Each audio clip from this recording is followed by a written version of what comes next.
Okay, welcome to the OHO segment on how to select the right bobber. Where do you even start? It's insane with all the options out there. You have this option, you have this option, you have this option, you got these options. It's just, I can point to more options, it's endless. Where do you start, where do you stop? The easiest things that I use are bobbers that don't really matter what type of bobber you use. And we're gonna get into more detail on that. There's round bobbers, there's stick bobbers, there's full plastic bobbers, there's foam bobbers. The main types are slip rig bobbers and spring bobbers, and we'll be covering that as well. I want to go real quick on mostly spring bobber application for pan fishing for lightweight for like bluegills. So we're going to go over jigs and all that stuff too, but we're going to give a quick demonstration on stick bobber. So I use this bobber. I tend to use the rocket bobber quite a bit, and I tend to use the rocket bobber quite a bit. So here's one with a bear hook on it. You can see the hook up against me. It's like a number, probably number 6. So number 8 would be smaller. The hook right there, number 6 with that bobber. So if you put this in the bucket, you're gonna see that obviously, zoom out the bucket here a little bit better. Well, there's the bucket right there. So you can see right here the bucket, bobber floats great. So if you get a bite, you know it's a fish taking it for great with a wax worm, what have you, but it'll take it down, tip the cork up a little bit like that. But it could stand it straight up, could swim with the cork for a fish. But when you're casting this in the wind and you get a windy application, sometimes your line will get wrapped up around here, and like it won't necessarily. It could get snagged up, not even that way. It could get snagged up where the hook's like laying on here, so to speak, and it's just sitting there like that. Now it's not getting down to the depth that you want. There's not enough weight, in my opinion. I like bare hooks. They do work great in right applications. But sometimes, even if you have like this is very short little, like probably a 10 inches, 12 inches. But if you go much more depth and you take a cast, this bait, you can watch your hook like, the bobber will land where it hits, but your hook will go over here. You could snag a pier, depending if you're pier fishing or what you're doing. So sometimes, really it happens with any hook, but it can get tangled up and there's not enough weight to pull it down, so to speak. So in that case, I like to go with a little bigger ice fishing hook, or not a big. So in that case, I upgrade to a little smaller bluegill hook. It's a tungsten one right here. Very small, little tungsten weight, and the same bobber. Now again, I put my bait down. For one, this is a little bit more. Now I put my bait down. For one, it's a little bit more weight, and it can help. If the fish is biting light and he grabs that, it'll help pull the cork down a little bit easier. So as you can see right here, the cork still floats just fine. Doesn't take just a little bit less resistance, so a little bit of tip right here, like that could be a fish. So even that little bit of cork where that cork just tipped a little bit like that, just that tipped a little bit, depending on how the fish are biting, if they're taking or not, but sometimes they just barely tip it. But you might want to set the hook right there as far as that goes. So we have that bobber with there, and then we have one of my favorites, the same bobber, but with a different, the moon jig on it, a black with a red flake. I love this. I love that bait right there. But I'll put this on, and once again, it's nice. If it's windier, you got a longer lead, the weight will really ensure your bait gets down there and doesn't get tangled and wrapped around your bobber, and you're not catching anything. So again, it takes maybe a little less tension even. These corks are fairly stable in the water. They work really well paired up rightly like that. So you can see like there's my big ice fishing hook, the other one, and the other one. And in wind or pier fishing, depending on how spooky the fish are, I wouldn't use a bare hook. Either way, I like to use a smaller ice fishing hook to ensure my bait actually gets down to where the fish are. It helps it float. Sometimes they want it floating really slow. But we're covering bobbers on this segment on how to use them, basically how to select the correct bobber. But these bobbers are real versatile. They cast far. They're really good bobbers as far as that goes. But in general, that's why I like to do it for pan fishing. And again, you could put these hooks on the same series of hooks that I showed you on the round bobbers, foam bobbers. You could not use a bare hook on a slip rig. Not without putting split shots on. You have to add split shots if you're using a bare rig. It will not sink. Because your cork must, on a slip rig, you want to see your cork standing up. Otherwise it will not work. You have to have enough weight on there. If you don't have enough weight, you got to click on some kind of split shot to help your bobber stand up, so you know your bait's down. Slip bobbers, they work great. I mean, they work great really for all applications, but if the fish are biting light and you got all that weight down there, you don't want that. I mean, in my opinion, this is probably that little tungsten jig is probably going to be your best setup you could ask for right there. You cast it in there and it goes down there small. And the nice thing about an ice fishing hook is that when you use ice fishing hooks, maybe it's still not so that smaller tungsten style, but this moon glow jig, the black with the red flake one, the fish generally doesn't, when he takes it, especially with a worm or whatever your favorite bait is, if they're really aggressive, they won't get it too far in. It won't go down in their gut and you have to like kill the fish to get the hook out. Using a bare hook with live bait, if you don't see the bite, especially right away, they're biting aggressive and they're really taking it in, you're gonna kill a lot of fish that you may not want to keep. It might be really small, but he took it in really far. If you use an ice fishing hook, you can eliminate a lot of that bad hook problems. That's a really good tip right there. I have your basic slip bobber here, and slip bobber just happens to be a lighted cork. So lighted means that it has a little battery in here. If you hit it, you can see the light comes on. But anyways, slip corks work in the concept that they slide up and down the line. Now they're very convenient because you can fish deeper depths with them easily versus a spring bobber, and you can see your bait hangs right by the bobber. So when you cast it, it's all kind of, it's like casting a lure. It makes it easier to cast because there's no line behind your bobber underneath it. Now you get a little bobber stop so you can set your depth. And bobber stops come like this. And then just slide over that black thing over the line, slide off that little clip, and you take the two strings and you tighten them up. Get them good and tight, and now you got your depth set. So you can trim those line up, of course, so it's not going to snag in your line when you reel it in. But so now you're going to cast this baby out. Now here's a different slip bobber. That's the Pretender's line on here, and you got a very small hook and no weight.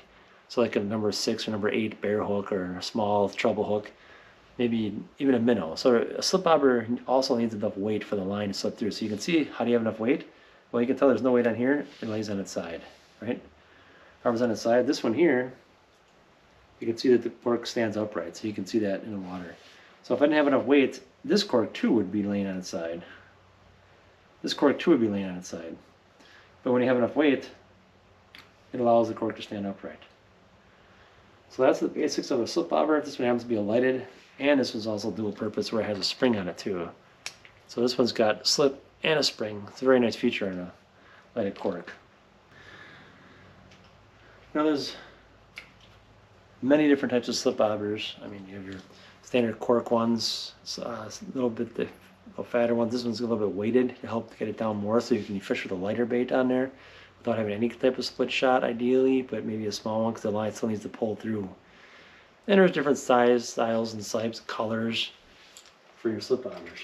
Now here's a little bigger slip bobber for the lighted cork, so you can handle bigger baits if you're night fishing. And once again, it all depends on what type of hook size you're using and how you're using it for your application. Let's cover plastic corks. We have different types of plastic corks. Here's just a couple examples. You have what's known as a rocket bobber. These are some eagle claw bobbers, little plastic corks, much cheaper. These are more pricey, but these cast much further. Obviously, it comes in different sizes. You can get different colors. Ones with colors, same bobber, these two are the same, but the different tops. Depends what color you want to see. If I see that cork go up this way, or you want to see this color this way. For me, I kind of like the yellow or the orange, just a horse apiece. So we also have different size bobbers too. So I mean, physically, here's two different size bobbers. This one will cast a little bit further than this one. This one's a little bit lighter, so your application, if your fish are spookier, this one might be your better choice. This one could probably run a little bit lighter bait. This one you definitely need a little heavier bait down there, maybe a small, like a 16th jig head, just to make sure it's getting enough weight so that when a fish grabs it, it doesn't feel too much tension on it, because sometimes they're very sensitive. But those are your basic. These are some rocket bobbers, spring bobbers. Rocket bobber, here's some cheaper plastic corks. They serve the same function, a little bit bigger, easier to cast. These corks cast quite well, and they're much lighter when they hit the water. So unlike these corks, which are great to cast, they're a little bit more, they'll splash and it could spook the fish depending on how spooky they are, where these corks are much lighter. Now a lighter option for a spring bobber would either be a wood cork or a foam float. Both are pretty light. Wood corks are very light. This is denser foam. They honestly probably cast the same. There's not much difference, especially if you get a good whip on the rod. But they're both, you can see once again, they're spring loaded. So once again, there's two different types of spring bobbers. different types of bobbers. Different types of springs. You can see that one's the spring is right here, and this one the spring is encapsulated into the tip. So there's different types of spring bobbers. But generally, that's the sizes right there. You also have your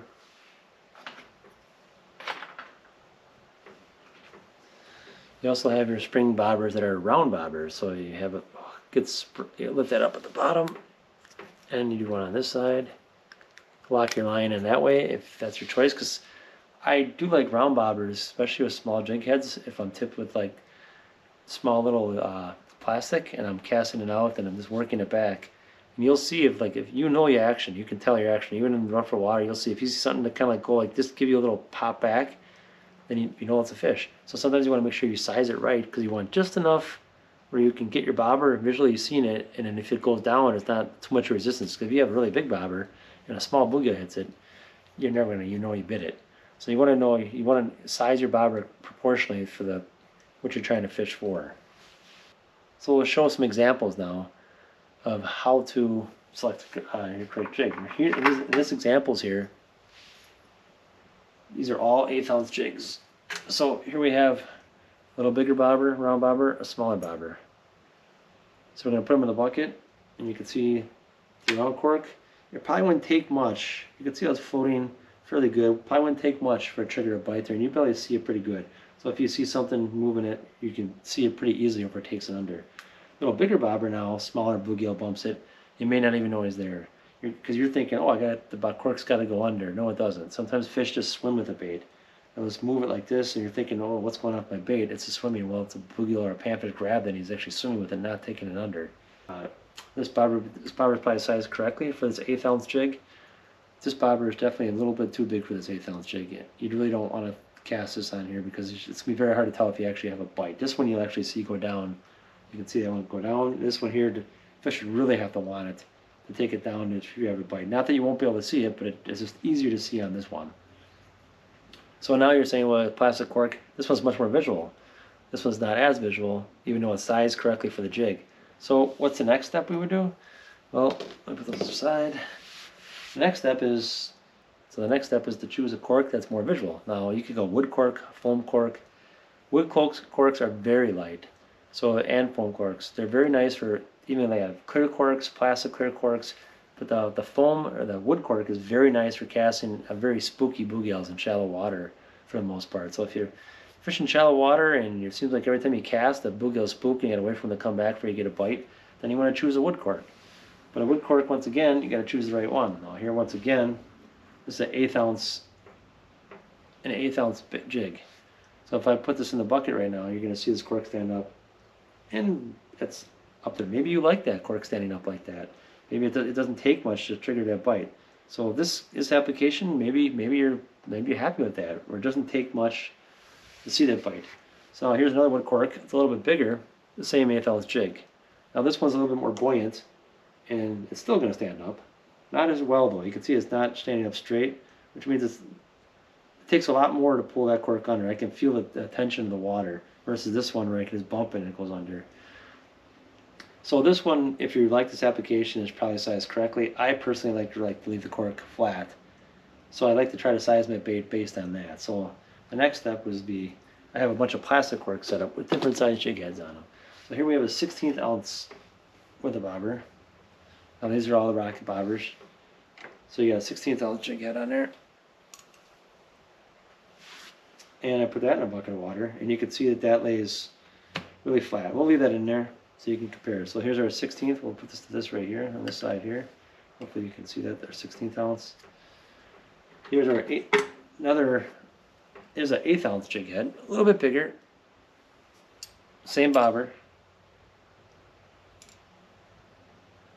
And you can see this one here, it's pretty much just like it's heavy, it's going under. If it was down further, it's just standing on the edge. So it depends on how you like to fish the cork. Maybe you like it like that. I would rather see the cork laying flat a little bit. This is just a little too much. Like it's just so close, but you'd really have to watch a bobber. There's gonna be no signal. I mean, if the bobber stands up, you still might think, hey, I'm just a jig, so you're not sure. So therefore, I do like to have my cork I like it just like this, so it doesn't take much to tip it up. But just a little tip and you know you have a bite. Now we go to the 1/4 ounce. So 1/4 ounce, this one's going to definitely probably send it right up. So yeah, you can see that cork now stands right up on a 1/4 ounce. And here's a 3/8 ounce jig, a little bit bigger yet. And that one sinks right down to the bottom. So you can see different bobbers do different things. Let's go through this again. Different fishing application for different things. We have a 16th ounce jig. You can see with this rocket bobber, same bobber with a 1/4 ounce jig. So 16th ounce jig, the cork lays there, nothing happens to it. The 1/8 ounce jig, you can see it stands up. It's not standing up straight, but it's almost there. Then we have a 3/8 ounce, or I'm sorry, a 1/4 ounce jig. You can see that stands up right away. And then we have a 3/8 ounce jig on the same bobber. And we'll put that one in there. You can see that just sinks right to the bottom. So if it was me, I would probably fish with this here. On this bobber in particular, I would use the 16th ounce jig head if I was using a jig head. And that's would be great for the minnows. Now, like I said, this application here is meant for, I mean, you fish 4 or 5 feet down with this. If you've got a crappie minnow, it's going to work perfectly fine. But if you're casting your piers and you have all that slack from your bobber is the weighted portion. So when you cast it, your bobber is going to hit and your minnow might go flying 3 or 4 feet from your bobber and hit the pier and snag you. So maybe a slip bobber might be your better application, because a slip bobber, once again, is going to have the bait slid up right by it. Then you have your bobber stop. So you'll be able to cast a little more accurately tight to the pier with a slip bobber. Depending on your application again, on the depth of water and what you're fishing and all those other types of things. Well, thanks for watching. I hope you learned something. If not, I hope you can teach me something. So I look forward to hearing any suggestions on what you would do differently. Please let me know. Thank you for watching. Please like and subscribe. Have a great day. Bye.